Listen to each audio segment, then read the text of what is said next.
오늘 아침에 우리에게 주시는 하나님의 은혜의 말씀은 마가복음 16장 1절에서 8절까지의 말씀입니다.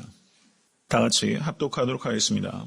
안식일이 지남에 막달라 마리아와 야고보의 어머니 마리아와 또 살로메가 가서 예수께 바르기 위하여 향품을 사다 두었다가 안식 후 첫날 매우 일찍이 해 돋은 때에 그 무덤으로 가며 서로 말하되 누가 우리를 위하여 무덤문에서 돌을 굴려 주리오 하더니 눈을 들어본즉 돌이 벌써 굴려졌으니 그 돌이 심히 크더라. 무덤에 들어가서 흰옷을 입은 한 청년이 우편에 앉은 것을 보고 놀라매 청년이 이르되 놀라지 말라. 너희가 십자가에 못 박히신 나사렛 예수를 찾는구나. 그가 살아나셨고 여기 계시지 아니하니라. 보라, 그를 두었던 곳이니라. 가서 그의 제자들과 베드로에게 이르기를 예수께서 너희보다 먼저 갈릴리로 가시나니 전에 너희에게 말씀하신 대로 너희가 거기서 배우리라 하라 하는지라. 여자들이 심히 놀라 떨며 나와 무덤에서 도망하고 무서워하여 아무에게 아무 말도 하지 못하더라. 하나님의 말씀입니다. 여러분, 만약에 마가복음이 16장 8절 여자들이 심히 놀라 떨며 나와 무덤에서 도망하고 무서워하여 아무에게 아무 말도 하지 못하더라. 만약에 마가복음이 여기서 끝이 났다면 여러분 어떻겠어요? 그렇죠. 그 뒤에 무엇인가 내용을 더 기록해야 될 필요성을 느끼시지 않으시겠습니까? 마가복음에 이런 상황이 있다는 거예요. 그 마가가 직접 성령의 감동을 받아서 쓴 마가복음의 원본은 존재하지 않아요. 모든 성경의 원본은 존재하지 않습니다. 그러면 지금 우리가 보는 성경은 무엇인가? 그 원본을 가지고 그 원본이 퍼져나가기 위해서 서기관들이 그걸 필사하는 거예요. 필사해서 비잔틴 사본, 무슨 사본 해서 실제 성경 원본을 구성해내는 그 학자들이 참고하는 사본은 시대별로 쭉 있고 그리고 지역별로 다양하게 나오는 거예요. 그 모든 사본들을 취합해서 이것을 textual criticism이라고 하는 본문 비평을 하는데 성경학자들이 그 각각의 가령 어떤 한 곳에 이런 단어들이 여러 가지로 표현될 수 있다는 겁니다. 그러면 그걸 연구를 하는 거예요. 그러면 실제 성경 원본에는 무엇이 쓰였을까? 이렇게 연구하겠죠. 가령 서기관이 이렇게 쓰다가 언뜻 잠들면 어때요? 잘못 쓸 수도 있잖아요. 가령. 그리고 원본이 너무 어려우면 그것을 풀어서 쓸 수 있지 않습니까? 그렇죠. 조금 이렇게 패러프레이즈해서 풀어서 쓸 수 있잖아요. 그래서 원본을 구성할 때 원칙 중에 하나가 다른 여러 가지 사본들을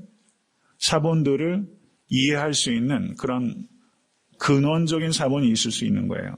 보다 보면 오히려 더 어려운 본문이 더 원문에 가까울 수 있다. 몇 가지 원칙들이 있습니다. 그래서 저희가 실제 그 연구하는 성경 그 원어의 텍스트를 보면 그 각각의 단어들에 대해서 밑에 넘버링이 다 되어 있어서 사본들 중에서는 이 부분이 이런 단어 혹은 이런 그 내용으로 쓰여졌다라는 것들이 이제 기록되어 있는 것입니다. 그런데 마가복음을 보시면 저희들이 그 사본들 중에서 성경을 연구할 때 원본에 가장 가까운 그런 사본들, 유력한 사본들이 있어요. 근데 유력한 사본들을 보면 마가복음이 16장 8절에서 끝이 납니다. 그 16장 9절 이하는 유력한 사본들은 등장하지 않고 있어요. 그래서 그 일반적으로 학자들이 이야기할 때 16장 9절 이하는 소실된 것이다. 왜냐하면 여기에서 끝이 날 수가 없기 때문에. 그런데 그 건전하고 유력한 사본에는 16장 9절 이하가 나타나지 않기 때문에 후대에 성경 필사가들이 이 부분을 보충해서 넣은 것일 가능성이 높다. 이렇게 보는 겁니다. 그래서 이것이 일반적인 그 학자들 그리고 이반제리칼 학자들도 그것에 대해서는 이제 공감을 하는 거예요. 그래서 저는 마가복음을 강의할 때는 16장 8절까지 강의를 합니다. 그래서 오늘은 마가복음 그 강의의 제일 마지막 시간에 이렇게 말씀드릴 수 있겠습니다. 16장 1절을 한번 보시죠. 안식일이 지남에 막달라 마리아와 야고보의 어머니 마리아와 또 살로메가 가서 예수께 바르기 위하여 향품을 사다 두었다가 안식일이 언제부터 언제까지냐면요. 금요일 오후 6시부터 토요일 오후 6시까지예요. 이게 안식일입니다. 그러면 안식일이 지났다는 얘기는 토요일 오후 6시가 지났다라는 뜻이에요. 그때 이 여인들이 예수께 바르기 위해서 향품을 사다 두었습니다. 안식 후 첫날 매우 일찍이 해 돋은 때에 그 무덤으로 가며 라고 말합니다. 서로 말하되 누가 우리를 위하여 무덤 문에서 돌을 굴려주리요. 이렇게 말을 하면서 무덤으로 가게 됩니다. 누가 우리를 위하여 무덤 문으로 돌을 굴려주리요. 가면 정작 예수의 몸에 바르기 위해서 향품을 준비했지만 그 돌을 굴릴 수 없다는 것을 알고서도 거기에 가는 거예요. 무덤 안으로 들어갈 수 없는데 그럼에도 불구하고 예수의 몸에 향품을 바르기 위해서 그곳에 달려가고 있는 여인들입니다. 왜 이렇습니까? 예수님을 사랑하기 때문입니다. 예수님을 사랑하기 때문에 상식적으로는 방법이 없음에도 불구하고 그곳에 달려가고 있는 것입니다. 여러분, 그리스도인들도 이성적이고 합리적이어야 합니다. 우리가 신앙생활을 한다는 것은 이성을 무시하는 것이 결코 아니라는 것을 기억하실 수 있게 되기를 바랍니다. 그러나 이성적이고 합리적인 생각이 중요하지만 이성적이고 합리적인 것으로 충분하지 않다는 것을 항상 염두에 두시는 여러분 되실 수 있길 간절히 바랍니다. 이성적이고 합리적인 게 중요하지만 충분하지 못하다. 기적은 생각으로 만들어지는 것이 아니라 사랑을 통하여 나타나게 되는 것입니다. 만약에 이 여인들이 어차피 여자 몇 명이서 가서 큰 돌 옮기지 못할 거니까 가나 마나야 하고서 가는 것을 포기해버렸다면 예수의 부활하신 예수를 처음 목격한 증인이 결코 될 수 없었다는 것입니다. 여러분, 이것을 명심하실 수 있길 바랍니다. 이것을 우리가 교회에서 사역할 때 적용할 수 있습니다. 교회에서 여러 가지 사역들을 우리가 치밀하게 계획하고 그리고 그것을 준비하는 일은 분명히 중요합니다. 그렇지만 우리가 계획하고 준비하는 일이 전부가 되는 것이 결코 아니라는 것을 우리는 생각해야 됩니다. 상식을 결코 무시하지 않되 상식을 뛰어넘을 수 있는 힘은 사랑에서 나오는 것입니다. 그래서 저는 여러분과 제가 이 여인들이 이 돌을 누가 굴려줄까 하면서 거기에 달려갔지만 정작 갔더니 거기에 16장 4절 말씀 보세요. 다 같이 읽습니다. 눈을 들어 본즉 돌이 벌써 굴려졌으니 그 돌이 심히 크더라. 여러분, 사랑으로 하나님을 섬기고 이웃을 섬기시는 여러분과 제가 될 수 있기를 간절히 바랍니다. 그러면 우리의 삶의 큰 돌들이 벌써 굴려지는 역사가 우리의 삶 속에 체험될 수 있게 될 것입니다. 여러분, 신앙생활 하면요, 이렇게 큰 돌이 치워지는 역사를 우리가 경험을 좀 해봐야 되잖아요. 그래야지 신앙생활이 좀 재미가 나고 할 이야기도 있고 전도할 때도 힘이 나고 그렇잖아요. 여러분, 사랑 때문에 이 돌을 누가 굴려줄지 모르지만 달려갈 수밖에 없는 이 여인의 마음, 그 차가운 새벽을 뚫고서 달려가는 여인의 마음, 여러분, 이 마음이 여러분과 저의 평생의 마음이 될 수 있게 되길 주님을 간절히 축원합니다. 이 마음이 중요한 거예요. 그리고 같이 달려갈 몇 사람만 있으면 족한 거예요. 그렇죠? 같이 달려갈 몇 사람. 그렇게 뜨겁게 주님을 사랑해서 이성적으로는 벽이 있음을 알면도 불구하고 같이 달려가는 몇 사람의 사람만 있다면 여러분, 외롭지 않고 이런 일들을 힘이 큰 돌이 여러분의 개인의 삶에도 치워지는 역사 경험될 수 있게 간절히 바랍니다. 여러분, 이민생활 하시다 보면요, 가정에서도 그렇고 오늘 이주섭 성도님 그 가정도 그래요. 결과가 나와서 봐야겠지만 말입니다. 이주섭 성도님도 그 스트로크가 원래 오셨었어요. 그러다가 우리 교회 한 집사님이 그분들이 너무 딱하시다 보니까 저희 교회에 전도해 오셨어요. 그런데 이주섭 성도님이 조금 몸이 나으니까 먹고 살아야 되니까 또 일하러 갔다가 두 번째 스트로크에 오신 거예요.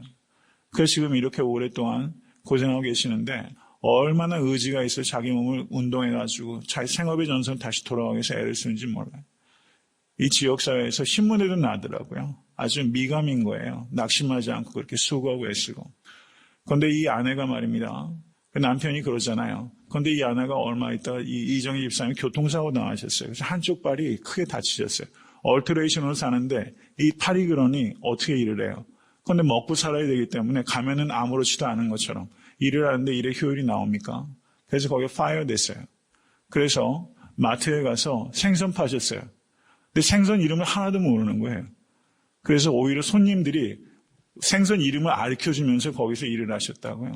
그렇게 일하시면서 생선 팔다가 전도에 오시기도 하시고 이렇게 하셨는데 어제 그런 얘기를 하는 목사님 살려다 보니까 이렇게 됐습니다. 이러시더라고요. 살려다 보니까 이렇게 됐다고. 예, 성도님들 삶의 얘기를 들어보면요. 정말 큰 돌이 많으신 것 같아요. 큰 돌이 많아요. 예, 소설에서도 볼 수 없는 이야기들이 성도님들 삶의 자리에서 어떤 의미에서는 좀 너무 빈번하게 일어나요. 정말 예수 외에는 다른 길이 없는 것 같아요. 여러분, 큰 돌이 성도님들 삶 가운데서 여러분 움직여지는 그런 역사를 경험하실 수 있게 주님의 이름 간절히 축원합니다. 의사가 어제 와서 이런저런 이야기를 하는데 상당히 좀 힘들 수도 있다는 이야기를 했던 것 같아요. 근데 어저께 전도사님이랑 같이 얘기를 하는데 그 이정희 집사님이 그런 얘기를 하시더라고요. 목사님, 사는 게 더 힘들어요. 그러시더라고요. 사는 게 더 힘들다고. 네. 그 뒤에 내용을 한번 보시죠. 이 부활의 사건 중에서 우리가 깊이 묵상해야 되는 것은 왜 이 부활의 기쁜 소식이 여인에게 먼저 전해졌을까 하는 거예요. 왜 여인에게 먼저 전해졌을까? 여러분, 외람되지만 말입니다. 만약에 여러분 하나님 생각을 한번 생각해 보는 거. 왜 여인에게 이 부활의 소식을 먼저 전하셨을까? 왜 이 질문을 드리냐면요. 여인들은 법정에서 증언을 해도 이 당시에는 유효한 증인으로 인정받지를 못해요. 유효한 증거가 안 돼요. 그러면 유효한 증인이 될 수 없는 사람들로 부활의 증인을 삼으신 거예요. 이게 하나님의 방법이에요. 어쩜 이런 생각을 하시는지 모르겠어요. 우리 같으면 이렇게 하겠어요? 부활의 주님께서 산헤드린 공회에서 예수를 죽이기로 정죄했잖아요. 부활의 주님께서 거기에 탁 나타나시거나 아니면 자신의 유대인들에게 내어 던진 빌라도의 관정에 부활의 주님께서 탁 나타나시거나 로마 황제가 있는 로마에 나타나시거나 콜로세움의 수많은 군중들 가운데 예수님께서 쫙 공중에서부터 내려오시는 방식으로 부활의 주님께서 나타나신다면 얼마나 효과적으로 복음이 증거되겠어요? 우리의 생각은 아마 그 틀을 벗어나지 못할 거예요. 그런데 예수님께서는 하나님께서는 부활의 주님을 40일 동안 이 부활하셔서 이 땅에 거하셔서 승천하셨는데 40일 동안 한 번도 그런 식으로 역사하지 않으세요. 우리를 구원하시는 방법은 십자가라는 더딘 길로 우리를 구원하셨습니다. 예수 그리스도께서 부활하신 것을 믿으십니까? 그런데 예수 그리스도께서 부활하셨다는 이 사실이 어떤 기적적인 수천 수만 명의 군중 앞에서 나타나는 그런 기적이나 아니면 과학적으로 이 부활을 논증하는 방식으로 부활을 증거하지 않고 있어요. 성경은. 그럼 부활을 어떻게 증거하시기 원하시는가? 부활의 주님을 만나서 변화된 성도의 삶으로 이 부활을 증거하시는 것이 하나님의 방법입니다. 믿으십니까? 이 의미를 깊이 생각하세요.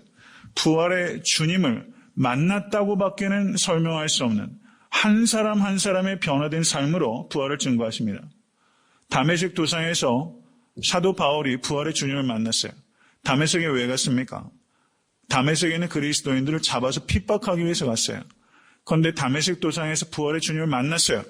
그런데 어떻습니까? 그때 아나니아가 오잖아요. 아나니아가 오기를 꺼려했잖아요. 그런데 하나님께서 말씀하시잖아요. 이는 이방의 선교를 위해서 내가 택한 그릇이다. 그래서 아나니아 거기 가잖아요. 그래서 며칠 동안 거기 유하다가 3일 동안 식음을 전폐하고 눈을 보지 못하다가 눈을 뜨고 다메섹에서 저가 복음을 증거하다 박해를 당하잖아요. 다메섹에 박해를 하기 위해서 왔던 바울이 다메섹에서 복음 때문에 박해를 당하잖아요. 여러분, 이 상황을 어떻게 이해할 수 있겠어요? 사도 바울이 다메섹으로 가는 중에 부활의 주님을 만난 거예요. 믿으십니까? 그거 외에는 설명이 안 되는 거예요. 이게 하나님께서 우리에게 부활을 증거하는 방법으로 우리에게 주신 일입니다. 어떤 초자연적인 일이나 어떤 과학적인 논증을 통해서 그렇게 한 것이 아니라 부활의 주님을 만났다고밖에는 설명할 수 없는 성도 한 사람 한 사람의 삶의 변화를 통해서 부활을 증거하십니다. 여러분, 예수님께서 탄생하실 때 예수님의 탄생을 목격했던 사람들이 누굽니까? 베들레헴 지경 경내 밖에 있었던 누구죠? 목자들이에요. 이 목자들은 사회에서 완전히 버려진 사람이었습니다. 오히려 구약시대보다 이 목동들은 사회에서 굉장히 아웃캐스트예요. 버려진 사람, 그 marginal people입니다. 경계선에 있던 사람들이에요. 왜 그런가 하니 예루살렘 성전 시스템에 양들을 도축해서 제물을 드리기 때문에 이 사람들은 제물로 드릴 양들을 키워내면서 정작 자기는 예배로부터 소외된 사람이에요. 이 시스템 속에서 완전히 버려진 사람들입니다. 제물로 드릴 양을 키우면서 정작 자신의 예배에 참여하지 못하는 이 목동들의 마음을 생각해 보세요. 하나님께서 그들을 부르셔서 하나님의 아들 예수를 경배하는 첫 번째 예배자를 부르셨어요. 이게 하나님의 방법이에요. 너무 놀랍지 않으세요? 탄생의 첫 번째 목격자로 이 목동들을 부르신 하나님께서 부활의 첫 번째 목격자로 유효한 증인이 될 수 없는 여인들을 부르셔서 부활의 주님을 만나시게 하셨습니다. 여러분, 이 하나님을 찬양하시고 사랑하실 수 있는 여러분과 제가 될 수 있기를 간절히 바랍니다.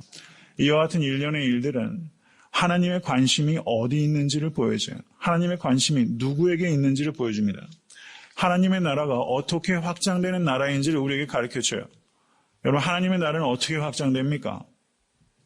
이런 방식으로 확장이 되는 거예요. 한 사람 한 사람의 인격적인 변화, 예수님을 만났다고 밖에는 설명할 수 없는 그 변화를 통해서 하나님의 나라는 확장됐어요. 시대가 바뀌면 방법이 바뀝니까? 하나님의 방법은 동일합니다. 여러분, 마가복음 4장을 보면 은밀한 곳에 떨어진 씨의 비유가 나타나요. 농부가 자고 깨고 일어나고 뿌리고 자고 깨고 일어나고 뿌리고 하는 일들이 반복되면서 은밀한 곳에서 씨가 자라서 여러분 추수하게끔 되는 거예요. 이게 하나님의 나라의 방식입니다. 겨자씨 하나의 비유가 거기 있잖아요. 그게 하나님의 나라를 비유하는 건 아닙니까? 겨자씨 하나과 같이 위태롭게 짝이 없는 한 사람 한 사람의 예수 그리스도를 만나서 변화된 그 겨자씨 하나와 같은 이들을 통해서 하나님의 나라가 확장되는 것입니다. 믿으십니까? 성경의 이야기입니다. 여러분, 예수님께서 십자가에 달렸을 때 밑에 있는 사람들이 뭐라고 그랬어요? 십자가에서 내려오라. 그럼 믿겠노라. 이렇게 말하죠. 그러면 만약에 한번 생각해 보세요. 예수께서 만약에 그렇게 하셨다고 생각해 보세요. 윌리엄 부스는 만약에 예수께서 십자가에서 내려오셨다면 나는 그런 예수님 믿지 않겠다. 이런 말을 했어요. 그건 유대 민족에 거기에 있는 몇 사람들에게는 예수님께서 군림하실 수 있었겠지만 여러분, 예수님께서 십자가에 내려오신 것이 아니라 십자가에 달려 죽으신 것이 기적입니다. 예수님께서 하나님의 아들이시라면 여러분, 예수님께서 하나님의 아들이심을 믿으십니까? 하나님의 아들이신 예수님께서 그 인간의 피조물들에 의해서 죽임을 당하시고 끝까지 십자가에 머무셨다는 것이야말로 기적이에요. 그래서 백부장 이는 참으로 하나님의 아들이라고 고백하지 않습니까? 만약에 예수님께서 그러한 방식으로 만약에 내려오셨다면 그 밑에 있는 사람은 예수님께 굴복하게 됩니다. 기적은 우리가 감당하지 못하는 기적은 사람을 굴복시켜요. 왜냐하면 두려움을 가져오기 때문에. 그런데 하나님께서는 우리를 굴종적인 존재로 만드시는 게 아니에요. 하나님께서는 인격적인 만남을 통해서 사랑을 원하십니다. 믿으십니까? 우리에게 사랑을 원하시기 때문에 십자가에서 내려오지 않으신 거예요. 우리의 굴종을 원하신다면 거기서 기적적으로 십자가를 위해서 여러분 내려오셔가지고 굴종할 수 있도록 하시겠죠. 군림하시겠죠. 그런데 우리에게 사랑을 원하시기 때문에 십자가의 끝까지 머무신 것입니다. 이것이야말로 기적입니다. 이것을 바라보실 수 있게 간절히 바랍니다. 인간의 자유로운 생각을 완전히 억압해서 믿을 수밖에 없도록 우리의 코너에 몰아넣는 것이 아니라 인간의 자유로운 선택으로 하나님의 사랑을 받아들이고 인격적인 관계를 맺기 원하시는 것이 하나님의 방법이에요. 너무 놀랍지 않습니까? 하나님께서 항상 이런 방법을 택하세요. 십자가 그렇고 그리고 부활의 사건이 그렇습니다. 이것이 하나님께서 여러분과 저를 만나시는 방법이에요. 여러분, 교회의 진정한 부흥은 어떻게 됩니까? 교회가 물량적인 성장에 매몰하게 되면 예수님을 콜로세움으로 보내요. 예수님을 산헤드린을 보내요. 예수님을 예루살렘 성전 가운데로 보냅니다. 그리고 사람들을 불러 모으는 일들을 할 수 있다는 것입니다. 예수님의 방식은 한 사람 한 사람을 만나는 방식으로 하나님의 나라가 확장되고, 이런 교회가 의도적으로 일부러 비효율적이 돼야 된다. 그건 결코 아닙니다. 효율적이어야 됩니다. 그런데 그것이 최고의 방법은 아닙니다. 교회는 항상 영적인 방법이어야만 되는 것입니다. 한 사람 한 사람을 수단으로 삼는 교회가 아니라 한 사람 한 사람을 목적으로 삼는 교회가 되어야 됩니다. 여러분, 그런 교회가 될 수 있기 위해서 몸부림치는 여러분과 제가 될 수 있게 간절히 바랍니다. 쉬운 일이 결코 아니에요. 한 사람은 케이스로 대하지 않고 한 사람은 펄슨으로 대하는 거예요. 세상에서 의사도요, 여러분, 세상 의사도 어떤 사람을 명의라고 말합니까? 환자 한 사람 한 사람을 케이스로 대하지 아니하고 펄슨으로 대하는 거예요. 사람으로 대하는 거예요. 제가 한국의 닥터와 제가 예전에 허리 수술했던 닥터와 이메일로 왔다 갔다 하는데, 하루 종일 수술 스케줄 꽉 차 있는 사람이 제가 메일 하나 보내면 곧바로 연락이 와요. 제가 크게 감동했어요. 제가 보스턴에서 공부할 때 파크스트리트 처치라고 보스턴에 아주 유서 깊은 교회가 두 개가 있습니다. 파크스트리트 처치하고 그레이스 채플이 있어요. 이 파크스트리트 처치의 그 담임 목사님이 닥터 휴겐버거라는 사람입니다. 이 사람은 아주 높은 수준의 구약학자이면서 그 교회 그 담임 목사님이세요. 아주 훌륭한 목사입니다. 그런데 이분이 저희 학교에서 수업을 한 과목씩 가서 딱 한 과목씩만 하세요. 저는 그게 아주 이상적으로 봤습니다. 학교 신학교에서 한 과목, 그리고 목회 전념. 그런데 학생들이 어떤 연구 과제 속에서 궁금한 것이 생기면 이 이메일을 쓰잖아요. 그럼 그 큰 사역을 하시는 목사님이 얼마나 상세하게 그 리스판스를 이메일로 보내는지 몰라요. 그래서 저하고 그 유학생들이 야, 참 대단하시다. 이런 생각을 했어요. 참 대단하시다. 여러분, 교회가 커지면 커질수록 한 사람 한 사람을 더 케이스가 아니라 혹은 수단으로 삼지 않냐고 펄슨으로, 인격으로 대하기 위해서 우리가 몸부림쳐야 합니다. 여러분, 사업을 하셔도 여러분 한 사람 한 사람을 여러분 목적으로 대하실 수 있는 여러분과 제가 될 수 있게 간절히 바라요. 그저 돈벌이의 수단이다 이렇게 생각하시면 오히려 내가 더 궁색해집니다. 여러분, 목적으로 삼으실 수 있게 간절히 바라고, 그리고 영혼을 구령할 수 있는 계기로 삼으실 수 있는 여러분과 제가 될 수 있기를 바랍니다. 한 가지만 더 말씀을 드리고 마가복음 강의를 마치고자 합니다. 16장 7절 한번 보세요. 다 같이 읽습니다. 가서 그의 제자들과 베드로에게 이르기를 예수께서 너희보다 먼저 갈릴리로 가시나니 전에 너희에게 말씀하신 대로 너희가 거기서 배우리라 하라 하는지라. 주님께서는 말씀하신 대로 역사하십니다. 믿으십니까? 말씀하신 대로 부활하셨어요. 믿으세요? 그렇기 때문에 말씀하신 대로 재림하십니다. 우리가 재림을 확고하게 말할 수 있는 가장 중요한 근거 중에 하나가 말씀대로 부활하셨기 때문이에요. 말씀대로 부활하신 주님께서 말씀하신 대로 이 땅에 다시 임하십니다. 여기에서 이 천사들의 말이 우리가 주의 있게 봐야 되는 것은 가서 그의 제자들과 베드로에게 이르기를. 제자들과 베드로에게 이르기를. 베드로가 제자 아니에요? 그런데 가서 제자들에게 말해라. 이렇게 말하면 끝날 것을 제자들과 베드로에게 이르기를. 베드로를 따로 독립시켜서 말하고 있어요. 여러분, 이거 궁금하신 적 있으세요? 베드로에게 이르기를. 왜 이렇게 하셨을 거라고 봅니까? 베드로가 몇 번? 3번 부인했기 때문이에요. 베드로가 3번 부인했기 때문이에요. 베드로에게 예수께서 부활하셨다는 사실은 다른 모든 제자들에게도 감정적으로 자신들이 예수님 버린 것에 대해서 위안이 됐겠지만 베드로에게는 특별한 거예요. 다 주를 버릴지언정 나는 끝까지 주를 버리지 않겠다고 베드로가 얘기했잖아요. 이 베드로에게 예수께서 부활하신 이 이야기는, 이 사건은 특별한 것입니다.